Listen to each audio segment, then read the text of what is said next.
Hello friends, this side Navya ma'am. How are you all? I hope you all are must be fine and I'm also good here. So let's start our today's topic. As we had a discussion earlier, मैंने आपको पहले भी बताया था, हमारा जो पिछला topic रहा था सब्जेक्ट, उससे पहले हमने टेंसेस के 12 पार्ट्स कवर किए थे. आज का हमारा टॉपिक रहेगा वर्ब. वर्ब एक बहुत ही ज्यादा ब्रॉड टॉपिक है. इसके लिए हमारी एक क्लास इनफ नहीं रहेगी. मैं 2 क्लासेस में करके 2 पार्ट्स में डिवाइड करके आपको टोटल वर्ब समझाऊंगी ताकि आपको वर्ब समझना और उसको डीपली अंडरस्टैंड करना बहुत इजी हो जाए और फास्ट एनफ भी ना हो. ऐसा ना हो कि एक ही क्लास में फटाफट से एंड कर दिया और हमें कुछ समझ में नहीं आया. पहले एक क्लास होगी, फिर दूसरी क्लास होगी, फिर उसके बेस पे एक एमसीक्यू क्लास किया जाएगा. So let's start our today's class of the subject verb. Of the topic we have is verb. Verb as we all know, सबसे पहले मैंने आपको टेंसेस पढ़ाए थे और टेंसेस पढ़ा करके मैंने एक ही बात बार बार बोली थी. After the subject we use verb, helping verb, verb लगता है. अब वर्ब क्यों लगता था? क्योंकि वर्ब मतलब कि किसी भी काम का करना या होना. कोई भी सेंटेंस हो रहा है तो उस सेंटेंस में कोई ना कोई एक्टिविटी तो हो ही रही होगी, कोई ना कोई तो कर ही रहा होगा. जो कर रहा होता है वो डूअर होता है और जो काम हो रहा है उसको एक्शन वर्ड कहते हैं. जो डूअर होता है, I told you in the previous class, that was the subject. और जो काम हो रहा है, जो एक्चुअल में एक्टिविटी हो रही है, उसे कहते हैं verb. This is the main topic of our today's classes, verb. तो वर्ब जो होता है उसको अगर मैं हिंदी में बात करूं, इसका मतलब होता है क्रिया. क्रिया का मतलब होता है किसी भी काम का करना या होना. किसी भी काम में जिसमें कि हमारी बॉडी मूवमेंट हो रही है, कोई भी एक्टिविटी हो रही है, उसको बोला जाता है वर्ब. वर्ब को हम इंग्लिश में सेकंड वर्ड्स में शॉर्ट फॉर्म में एक्शन वर्ड भी कहते हैं. एक्शन वर्ड मीन्स कि जिसमें कोई ना कोई एक्शन हो रहा है, हमारी बॉडी मूव हो रही है. This is the main meaning of the word verb. अब वर्ब के आगे वर्ब के 3 पार्ट्स होते हैं, वर्ब के 3 टाइप्स होते हैं basically, is V1, V2, V3. जो हमने टेंसेस में भी पढ़ा वो भी हम आगे पढ़ेंगे. वर्ब की फर्स्ट फॉर्म, वर्ब की second form and the verb की थर्ड फॉर्म. आज जो हम पढ़ने जा रहे हैं कि वर्ब 2 टाइप का होता है. एक होता है फाइनाइट वर्ब, एक होता है infinite verb. Finite verb, finite, और एक होता है इनफाइनाइट. इन्फिनिटी से ये इनफाइनाइट वर्ड निकल के आया है. इन्फिनिटी मतलब कि अनलिमिटेड, जिसका कि कोई सिर पैर नहीं है, कोई लिमिटेशंस नहीं है. मतलब कि it never follow the rules of tenses. ये कभी भी टेंसेस का रूल फॉलो नहीं करते. जैसे कि हाथ से निकला हुआ कोई भी चीज, अब तो ये टाइम हाथ से निकल गया, तो इसी तरीके से ये जो वर्ड होता है इनफाइनाइट वर्ब, ये हाथ से निकल चुका है. ये कोई भी रूल फॉलो नहीं करता, ये सिर्फ अपनी मनमानी करता है. इसको जहां फिट होना है वहां फिट होता है. ये अपने आप से चलता है, ये किसी को भी नहीं मानता, ना तो सब्जेक्ट को, ना इसके पर्सन्स को, ना ही इसके टेंसेस को. अब जो मानता है, जो गुड बॉय है, वो हमारा फाइनाइट वर्ब है. Finite verb means which follow the rule of tenses. जो टेंसेस हमने 12 टेंसेस इससे पहले के एपिसोड्स में डन किए हैं.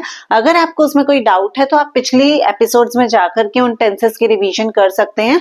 उसके बेस पे मैंने आपको ये बात पहले भी कही थी, हमने अगर एक बार टेंसेस डन कर लिए, इट नेवर मीन कि हमारा टेंसेस टॉपिक साइड हो गया. टेंसेस से ही रिलेटेड आगे बहुत सारे टॉपिक आएंगे और जब भी नेक्स्ट टॉपिक आएगा उसमें बार बार टेंसेस का जिक्र जरूर होगा. तो finite verb is the verb which follow the tenses rule. जो टेंसेस के रूल को फॉलो करता है, मींस इट चेंजेस, ये बदल जाता है विद द टेंसेस. टेंसेस के बेस पे अगर प्रेजेंट टेंस है तो वर्ब का फॉर्म बदल जाएगा, V1, V2, V3 का रूल फॉलो करेगा. और अगर पास्ट टेंस है तो वो फिर बदल जाएगा, और अगर वो फ्यूचर टेंस है तो वो फिर से बदल जाएगा. अगर कॉन्टिन्यूस टेंस चल रहा है ऑफ द प्रेजेंट, पास्ट और फ्यूचर, तो वर्ब के साथ ing आ जाता है, वी ऑल नो. अगर परफेक्ट टेंस चल रहा है प्रेजेंट, पास्ट या फ्यूचर का, तो वर्ब की थर्ड फॉर्म आ जाती है. Means it changes with the tenses. Next part is it changes with the person. It changes with the person means we have 3 persons. 3 तरीके के पर्सन होते हैं. First person, second person and the third person. First person means जहां अपने बारे में बात हो रही है.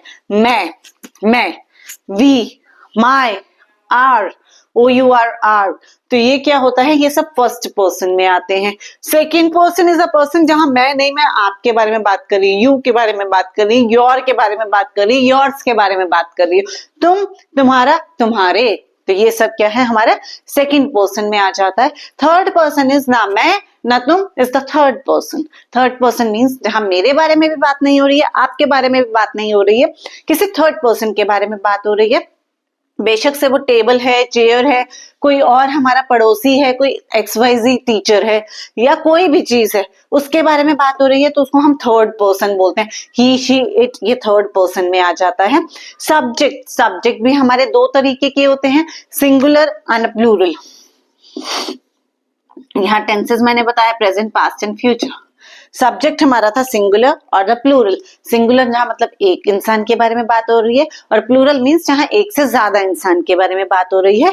तो इन तीनों चीजों के बेस पे हमारा वर्ब बदल जाता है, और वर्ब बदल जाता है तो वो वाले वर्ब हमारे फाइनाइट वर्ब के अंदर आते हैं। इसे बोला जाता है फाइनाइट, मतलब इसकी अपनी लिमिटेशंस हैं।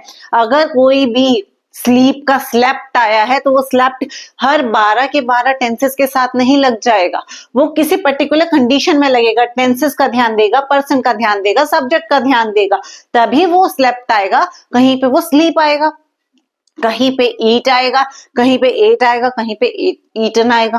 तो it all depends, means they all cover in the finite tense, not in the infinite tense. इसके भी 3 पार्ट्स हैं, इनफाइनाइट वर्ब के भी 3 पार्ट्स हैं। हम आज की क्लास में फाइनाइट वर्ब के 3 पार्ट्स को कवर करेंगे। So let's continue. Finite verb, finite verb हमारे 3 पार्ट्स में डिवाइडेड हैं, principal verb, linking verb and auxiliary verb. Principal verb, linking verb and the auxiliary verb.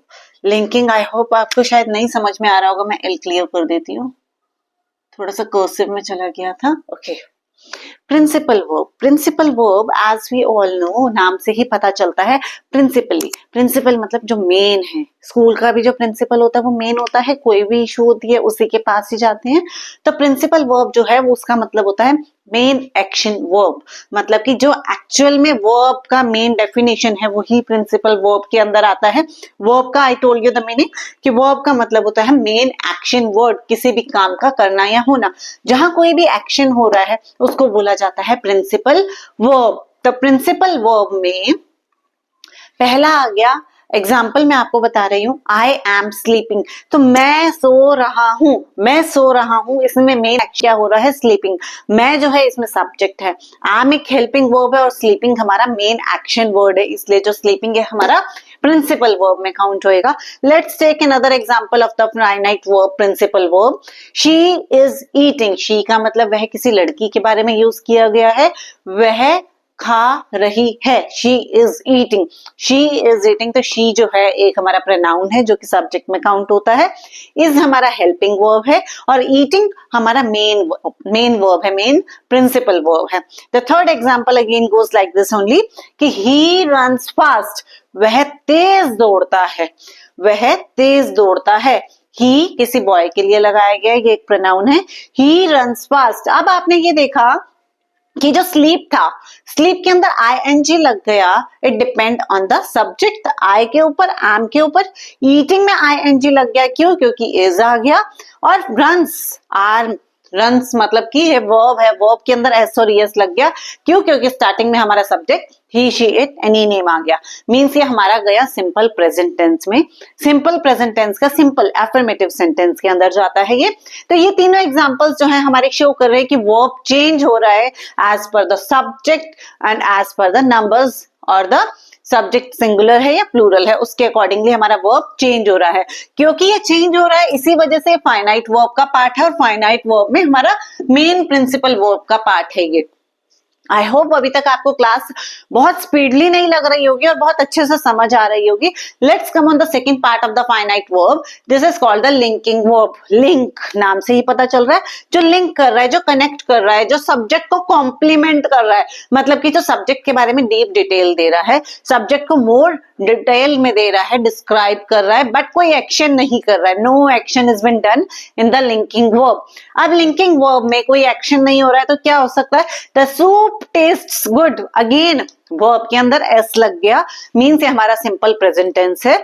The soup tests good, soup taste good मतलब कि soup का test बहुत अच्छा है। Soup जो है एनी नेम में आता है, he, she, it, any name में वर्ब के साथ एस और एस लग जाता है, इन सिंपल प्रेजेंट टेंस। तो ये हमारा सिंपल प्रेजेंट टेंस है।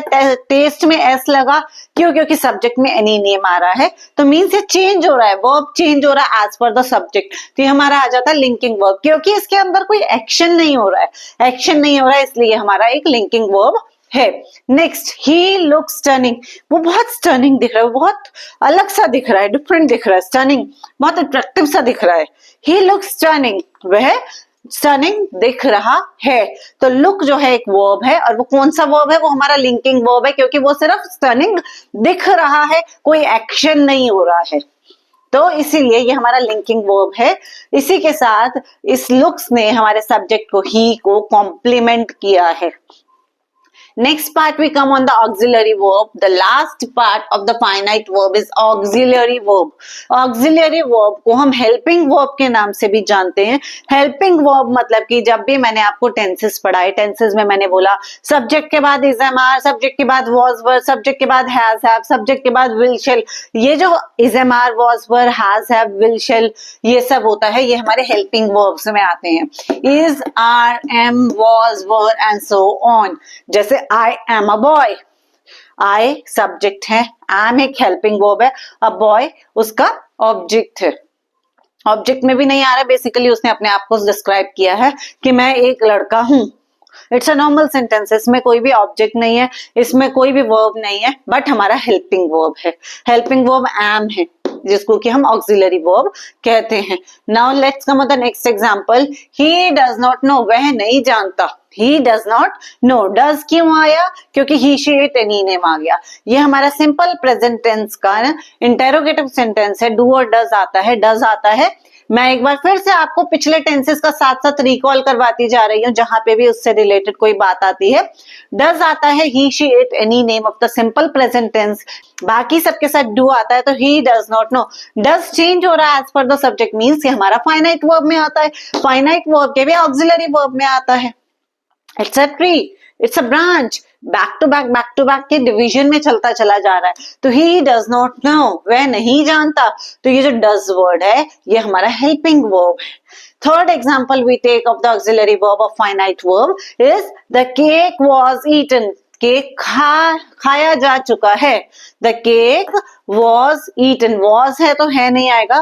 केक खाया जा चुका था, केक खाया जा चुका था। क्यों? क्योंकि ईटन आया, परफेक्ट टेंस है। The cake was eaten, cake खाया जा चुका था। ये पैसिव वॉइस है। एक्टिव वॉइस, पैसिव वॉइस हम आने वाली आगे की क्लासेस में कवर करेंगे, आगे से आगे एपिसोड्स में डन करेंगे। अभी मैं सिर्फ आपको वर्ब्स के बारे में बता रही हूँ। इसमें जो वाज है हमारा ऑक्सिलरी वर्ब में काउंट होता है, क्योंकि जैसे ही पता चल जाए is am are, was were, has have, do does did, ये सब हमारा ऑक्सिलरी वर्ब में आ जाता है। और ऑक्सिलरी आया दैट मींस ये क्लियर है, ये तो फाइनाइट वर्ब का ही एक पार्ट है। तो अभी तक मैंने जो पढ़ाया उसमें आपको आई होप क्लियर हो गया होगा आज का टॉपिक। फाइनाइट वर्ब के 3 part, principal verb, linking verb, auxiliary verb. Principal verb is the main action word, linking verb is the subject complement जिसमें कोई एक्शन नहीं होता। Auxiliary verb is the helping verb like is am are, was were, has have, will shall. ये सब हमारे auxiliary verbs में आते हैं। मिलते हैं हम नेक्स्ट क्लास में, जिसमें हम इनफाइनाइट वर्ब को कवर करेंगे। उसके बाद हमारा टोटल वर्ब कवर हो जाएगा। नेक्स्ट उससे जो हमारी क्लास होगी वो एमसीक्यू होगी on the topic total verbs. I hope आपको वर्ब समझने में कोई प्रॉब्लम नहीं हुई होगी। इनकेस अगर फिर भी आपको कोई डाउट रह जाता है, कोई इश्यू है, कोई टॉपिक है जो आपके मन में रहता है, मुझे अभी इस टॉपिक को और क्लियर करना है, मुझे थोड़ी सी कंफ्यूजन है, please let me know in the comment section, ताकि मैं उस टॉपिक से रिलेटेड एक डीप स्टडी डिटेल आपकी क्लास में डिस्कस कर सकूं। बने रहिए नव्या एकेडमी क्लासेस के साथ। Please like and subscribe if you like the classes and the way I teach you. See you again. Thank you.